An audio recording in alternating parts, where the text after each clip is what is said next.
Alléluia, chers téléspectateurs de la télévision web Alléluia Monde. Vous êtes les bienvenus dans votre émission Entretien. Et l'entretien d'aujourd'hui, nous allons recevoir pour vous le vénérable suprême évangéliste Paddy Charles, l'un des doyens de l'église du christianisme céleste au Togo. Nous allons parler de beaucoup de choses. Quelles sont ces choses? Nous allons parler de l'utilisation de pigeons au sein de notre église. Oui, certains disent que nous utilisons les pigeons, que c'est quelque chose de spirituel, patati patata. Nous allons découvrir tout ça là tout de suite avec le doyen, l'un des doyens de l'église du christianisme céleste au Togo. Tout d'abord, je suis Corneille Gavon. Derrière la caméra, c'est le frère Soblenou Mardoché. Cher papa, ouais. Alléluia. Alléluia. Soyez les bienvenus à Alléluia Mon TV. Merci beaucoup, Alléluia. Merci papa. Comment va l'église au Togo, sur le sol togolais? Bon, tant bien que mal. Vous êtes l'un des doyens de l'église du christianisme céleste au Togo et aujourd'hui nous avons quelques préoccupations concernant l'utilisation des pigeons au sein de l'église. Que signifie le pigeon? Que signifie l'utilisation des pigeons au sein de votre église, l'église du christianisme céleste?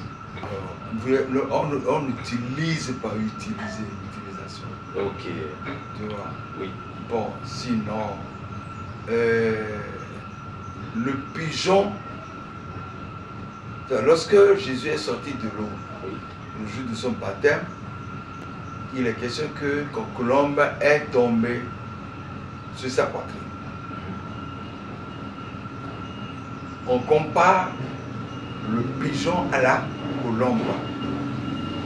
Parce que la colombe n'est pas facile à trouver. Hein. Oui. La colombe, c'est presque la même espèce que le pigeon, qui est plus facile. Oui. Donc l'église étant une église primitive, une église prophétique, donc, le Saint-Esprit qui parle aux visionnaires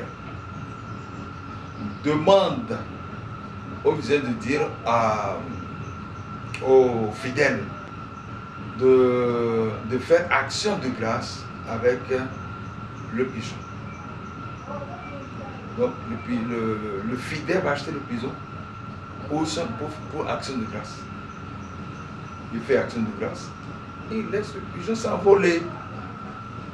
Le pigeon s'envole, les pigeons, c'est un couple là. Oui, oui, oui. Mâle et femelle. Oui. Ils s'envolent et ils reviennent à la maison. Qui leur a indiqué la maison? Tu vois? Oui, oui. Bon, on les a détachés, ils s'en vont, ils reviennent. Ok. Hein? Donc ils prennent domicile au temple. Ok. Et on leur trouve un lieu où on les habite. Ils sont gardés. Ok. Ils sont gardés, c'est tout. Ok. Il y a certaines personnes qui disent que les chrétiens célestes sacrifient le pigeon, les pigeons. Est-ce que c'est vérifié? Non, on ne fait pas de sacrifice avec les pigeons. D'abord, le sacrifice de sang est carrément interdit dans l'église du céleste. Le sacrifice de sang. Oui. N'importe quel animal, que ce soit que ce soit le pigeon, oui, que ce soit le mouton, oui. Le sacrifice de sang est strictement interdit dans l'église du christianisme céleste. Jésus s'est déjà sacrifié. Et c'est avec ce sang qu'il nous a rachetés, il nous a sauvés. Il n'y a plus de sacrifice. C'est pourquoi le voile est déchiré. Parce qu'avant, il y avait deux autels. Oui. Et c'est derrière l'autre autel qu'on allait sacrifier les animaux pour purifier. Ok. Donc désormais, ça c'est supprimé dans l'église. Si quelqu'un va le faire, quoi que cela, il est en déphasage avec l'église. Ok. Et aujourd'hui, il y a bon nombre de personnes, bon nombre de visiteurs qui nous font savoir que des fois, s'ils ont des problèmes de foyer et ils vont chez les visionnaires de l'église chrétienne céleste, ils leur disent des fois de payer le pigeon couple pour faire des travaux, pour que l'union puisse prendre place pour les unir davantage. Bon. Nous voulons savoir est-ce qu'un animal peut unir un couple. Au fond, ce n'est pas l'animal qui unit, c'est un symbole. C'est un symbole. Parce que nous savons bien que les pigeons, quand vous les voyez, mâle et femelle, s'amuser, mais vous êtes sidérés de les voir se donner de petits bisous. Oui, amoureusement, voilà. C'est ça qui a donné l'idée à cet homme-là, à ce frère, oui, de dire aux visiteurs ou à la visiteuse d'acheter un couple de pigeons, on va prier pour vous, pour que l'amour revienne à la maison.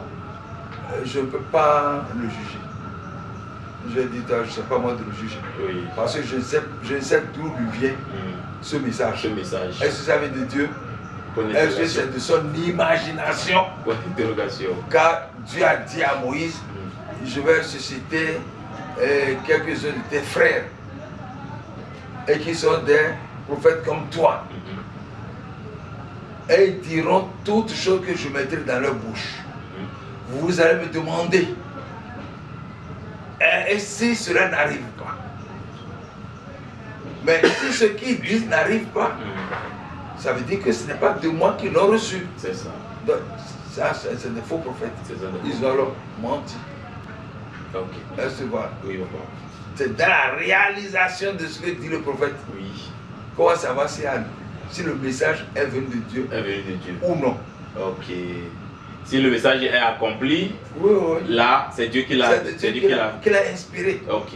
Car dit Paul, aucune prophétie ne vient de Dieu s'il est inspiré. Tout message vient, toute prophétie est inspirée de Dieu. De Dieu. Oui, tout est inspiré de Dieu. Ok, merci beaucoup. Cher papa, nous venons de terminer l'entretien. Vous nous avez suivi en direct sur TikTok aujourd'hui. Eh bien, le mini-entretien vient de terminer comme ça. Ah, d'accord. Merci beaucoup, papa. Merci à toi aussi, mon ami. Merci. Et que Dieu nous bénisse. Amen. Qu'il nous retienne. Amen. Et nous demandons aux frères de se cultiver. Amen. Car la culture est importante. Merci, papa. Dans toute église du monde entier, il faut se cultiver. Merci beaucoup, papa. C'est ce que je leur demande. Merci, papa.